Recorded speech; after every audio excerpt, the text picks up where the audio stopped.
welcome. You're watching the Newsroom. Breaking this hour, U.S. President Donald Trump says all airspace over and around Venezuela is now closed. Has made the announcement in a post on Truth Social, addressing airlines, pilots, as well as drug and human traffickers, saying the airspace is closed in its entirety. This comes after U.S. aviation authorities warned major airlines last week of a potentially hazardous situation over the Venezuela due to worsening security conditions and increased military activity. Venezuela has since revoked operating rights for 6 major international airlines that had suspended flights following the FAA's warning. The move underscores rising tensions and growing instability in Venezuelan airspace. Joining us now is my colleague Marisha Barb. Marisha, what more can you tell us about this evolving situation? Yes, well, Asuma, to give you and our viewers more clarity about the situation that's going around the airspace of Venezuela and US, let's in fact dissect the two nations in itself. Let's talk about the US's perspective. Now, Donald Trump mentioned in his recent Truth Social that he is considering to close the entirety or the entire region or the entire airspace around Venezuela. Now, the tensions between Venezuela and USA have not been new. In fact, a long-standing affair of tensions and fights have been going on between the two nations, even in their naval spaces. Many vessels have been struck down by the US in the recent past. But to talk more about this situation, with regards to the US military operations are targeting drug boats in the Caribbean for quite some time now. And the FFA warnings have given major warnings with regards to airlines and airspaces that do come across the Venezuela coast. Now, if we talk about Venezuela's take on it, Maduro has not commented. They have refused to comment about this situation, but tensions are arising. First, it was their naval space. Now, it's their airspace. So, yes, Asma, that's it for you and your viewers with regards to the tensions that are rising in the Venezuelan airspace. Thank you very much, Marisha. Now, moving on, in a statement, U.S. President Donald Trump has argued that tariffs have been a key factor in making the United States rich, strong, and powerful, as well as safe. He has highlighted that tariffs, which have historically been used by other countries against the U.S., are now a strategic advantage for the country due to the policies he has implemented. Trump has pointed to economic gains under his administration, claiming that tariffs have contributed to a record-high stock market, increased 401k returns, and a reduction in inflation, prices, and taxes. He has also noted that U.S. education has been brought back to the United States and national security has been strengthened with a more powerful military and enhanced border security. The president has argued that these measures have restored America's global standing, claiming that country is now respected again and no longer a poor and pathetic laughingstock. Trump has also expressed his concerns over challenges to his tariff policies in the U.S. Supreme Court, urging prayers for the justices to make decisions that will protect America's interests.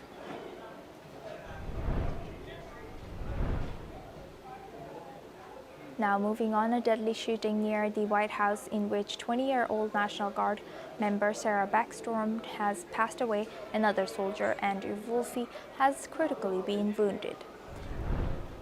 It has triggered a wide-ranging immigration crackdown across the United States. The suspected shooter, Rahmanullah Rakhanwal, a 29-year-old Afghan who entered the U.S. through a resettlement program after the 2021 withdrawal, will be charged with murder, officials have said. Attorney General Pam Bondi vowed to seek the death penalty, calling him a monster. In response, President Donald Trump announced a plan to permanently pause migration from what he called third world countries, targeting 19 nations, including Afghanistan, Cuba, and Iran. The U.S. CIS has halted all asylum decisions pending enhanced vetting, while the State Department has suspended visas for all travelers with Afghan passports. The administration also plans to re-examine green card issues to migrants from the 19 countries, a population exceeding of 1.6 million people. Advocacy groups accuse the government of exploiting the attack to justify long-planned immigration restrictions, noting that Afghans underwent some of the most extensive screening of any arrivals.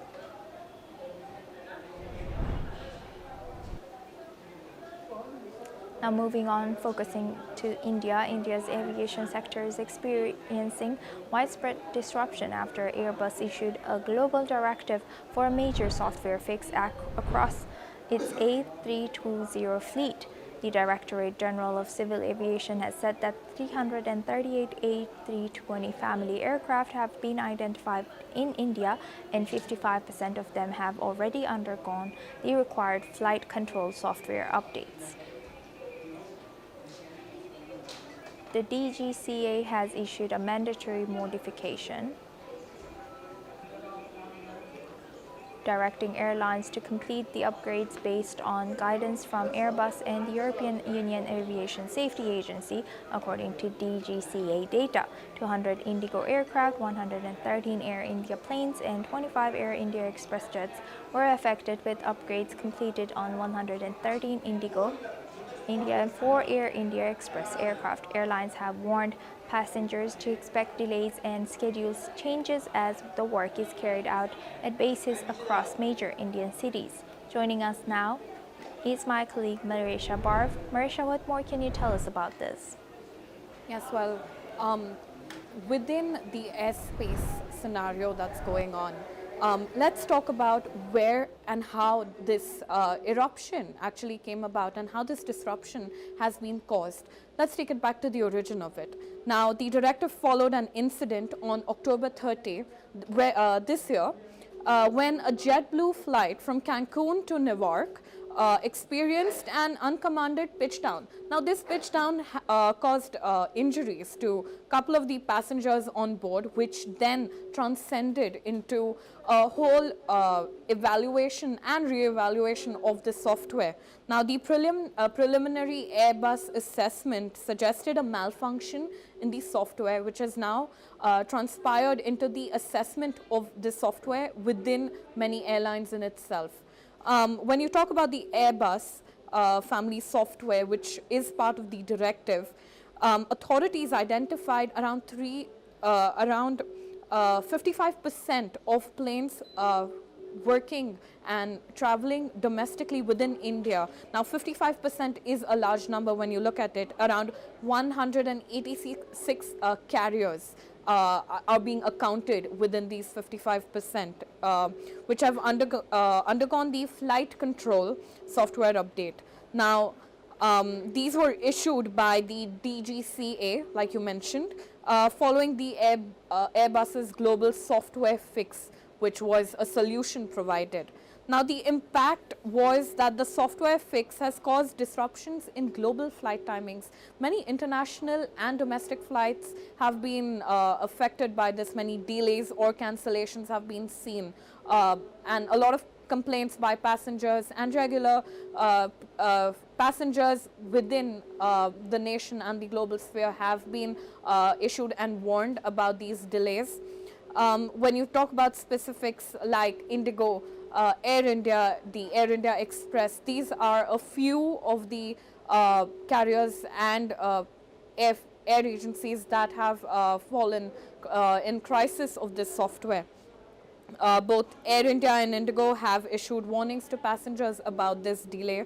The location has to be taken note of. People traveling from airline bases in Delhi, Chennai, Mumbai, Bangalore, Hyderabad, Ahmedabad within India have majorly faced the issue of this software crisis. So yes, Asuma, these are more details that you and our viewers need to be taking note of if at all you are planning any further travel in the coming few months. So yes. Thank you very much, Marisha, for giving that update. Now we move on to our next news. In Kyiv, the capital's water supply has been fully restored after power was returned to the city's main utility. Kyiv Vodo Canal.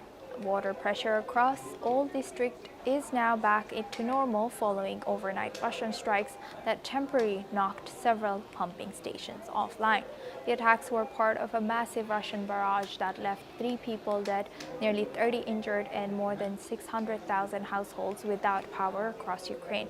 Kyiv officials described widespread damage after a night of intense explosions targeting the capital's energy grid.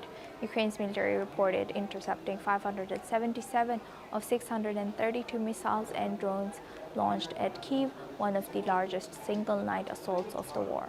Meanwhile, President Zelensky has confirmed that a Ukrainian negotiating team is heading to the U.S. for peace talks led by Security Council Secretary Rustem Umerov, who replaces outgoing negotiator Andriy Yermak following his resignation.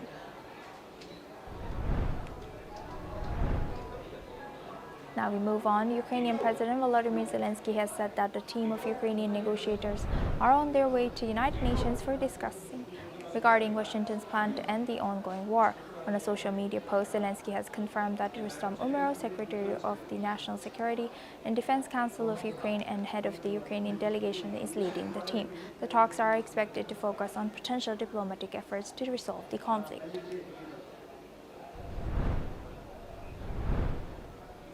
Now moving on, according to Turkey's transport ministry, 2 oil tankers in the Black Sea and the Virat and the Kairos were hit by explosions off of the coast of Turkey late Friday and again early Saturday. According to Ukraine's SBU security service, the vessels were intentionally targeted using modernized Sea Baby naval drones, claiming the ships were covertly transporting sanctioned Russian oil. The SBU provided video footage that it says shows the maritime drones approaching the tankers moments before the blasts. The strikes represent another escalation in Kyiv's campaign to disrupt Russia's logistics and energy revenues amid the ongoing conflict. Turkey has not publicly assigned the blame for the attacks, but confirmed both incidents occurred in its territorial waters. No casualties were reported, though the extent of the damage to the tankers has not yet fully been assessed.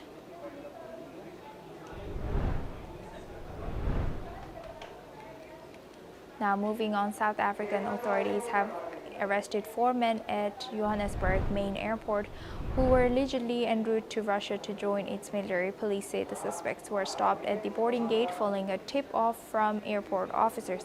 According to the Hawks, the country's elite investigative unit, the preliminary inquiry suggests the South African women had been facilitating the travel and recruitment of the men into the Russian military.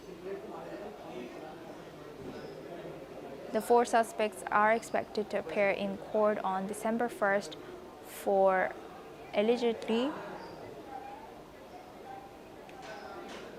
contravening the regulation of Foreign Military Assistance Act, which prohibits South Africans from providing military support to foreign states without authorization. The arrests come weeks after reports that 17 South African men were stranded in Ukraine after being lured into joining mercenary forces with promises of lucrative contracts. President Cyril Ramaphosa has ordered an investigation into how these men were recruited. Moscow residents are reacting after Russia announced considering a nationwide ban on WhatsApp. Authorities accuse the popular messaging platform of failing to prevent crime and are urging citizens to switch to domestic alternatives such as Max, a service that does not offer end-to-end encryption. Some users say the move would be a major setback for residents and said that she actively uses WhatsApp and worries about losing years of messages. Others support the idea. He sees no problem with the shutdown, adding that foreign apps now pose a threat and Russia should rely on its own platforms. The proposal comes amid growing government pressure on Western tech companies operating inside of Russia. Let's in fact listen into the reactions of the Russians. Я думаю, что ничего в этом критичного нет. Нашей нации свойственно подстраиваться под очень часто изменяющиеся обстоятельства. Вот, поэтому адаптируемся, есть другие мессенджеры, есть куда перейти, и в принципе мы уже пользуемся тем же Телеграмом, мы включены в работу Макса, вот, поэтому проблем не вижу. WhatsApp'ом активные, в основном WhatsApp'ом, и это были и созвоны, и переписки, и личная история сообщений, которую не хочется терять, и тоже рабочие вот эти вот общения, то есть у меня там много клиентов, которых в Телеграме почему-то не настолько, как будто бы было удобно, в WhatsApp'е привычнее. Я нормально отреагировал, потому что я не вижу большой проблемы, если его закроют. У нас есть свой мессенджер, Макс. И я понимаю, все, что создано там, за границей, сейчас для нас это угроза. Ну, на самом деле ситуация неоднозначная. С одной стороны, понятно, что все-таки данная информация у нас сливается там, как бы в другие страны, возможно, будет использоваться против нас там, да. Но все-таки это определенное ограничение там своих свобод. Все-таки достаточно хорошо там было удобно. Now moving on, residents of a Hong Kong housing complex are sharing painful memories after one of the city's deadliest fires burned for more than 40 hours. Many lost their homes and their possessions and decades of family history. One of the residents said she broke down as she realized everything was gone. 40 years of all memories, all gone. Many survivors say the blaze has left them with nothing but gratitude for those who helped them escape. Let's listen into what some of the residents have shared. 啱啱撞到個街坊，佢都話佢老婆同埋個仔同埋個孫都冇咗。係啊，咁佢好彩佢自己走咗落嚟先，上到去就唔見，即係已經落到嚟話火災快走啦，快走！佢已經係走唔到啦。後尾就再 call 佢已經揾唔到。佢話出到門口好大煙啊，爸爸好大煙啊咁跟住就失咗聯絡啦已經咁好似唔知琴日就揾到個屍體咯。琴日個工人姐姐先至話俾我哋聽，原來佢賺到咁多錢嘅人工咧，係買咗黃金啊，擺喺我哋間屋嗰度。咁所以而家佢啲黃金咧，其實仲喺災場。但係咧，由於點咧就可以睇得出呢個姐姐嘅嗰個品德咯，即係佢嗰瞬間咧，佢唔係。Now we move on to Middle East. 2 Palestinian children were killed in Gaza today on what relatives and medics say was an Israeli drone strike, despite a fragile ceasefire that has reduced but not halted violence in the enclave. Brothers Fadi and Goma Abu Asir, aged 10 and 12, were reportedly gathering firewood for their wheelchair-bound father east of Khan Yunis when they were hit by the Israeli drone. Their uncle claims that the boys had no missile or bombs and were simply helping their family. The Israeli military did not immediately respond to requests for comment. Gazan health officials say at least 354 Palestinians have been killed since the ceasefire took effect on October 10th, while Israel reports 3 soldiers were killed in the same period. Now moving on to Central Asia, Azerbaijan's police raid home of leading opposition figure amid a coup attempt probe. Police in Azerbaijan searched the home of Ali Karimli, leader of the opposition Azerbaijani Popular Front Party, as part of a widening investigation into a suspected coup attempt against President Ilham Aliyev. The search is connected to a criminal case involving Ramiz Mehdiyev, a former ally of the late president of Haidar Aliyev and ex-head of the presidential administration. 2 APFP members, Faik Faki Amirli and Mahmoud Ibrahim, were also detained, according to Karimli's deputy Seymour Hazi. A government source stated that authorities suspect Karimli is being financed by Mehdiyev, who was dismissed from his role by Ilham Aliyev in 2019. Mehdiyev was placed under house arrest last month after facing charges related to an alleged attempt to seize power. Karimli, who has led the APFP since 2000, has been arrested several times for organizing protests against the government. Now moving on to Oceania, Australian Prime Minister Anthony Albanese has married his longtime partner Jodie Haydon, becoming the first sitting Australian leader to wed while in office. The 62-year-old Prime Minister and the 46-year-old financial services professional held a private garden ceremony at the lodge in Canberra. Attended by close family and friends, Albanese shared his joy publicly, posting a video of the couple, him in a bow tie and Haydon in a long white gown, celebrating as confetti fell.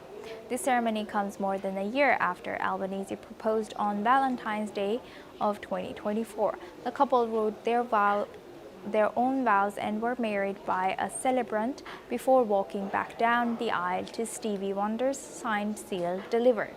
The first dance was Frank Sinatra's The Way You Look Tonight. Haydon has been a visible presence alongside Albanese for years, including during his 2022 election campaign and his party's strong win earlier this year. The newlyweds will spend their honeymoon in Australia next week, with all expenses covered privately.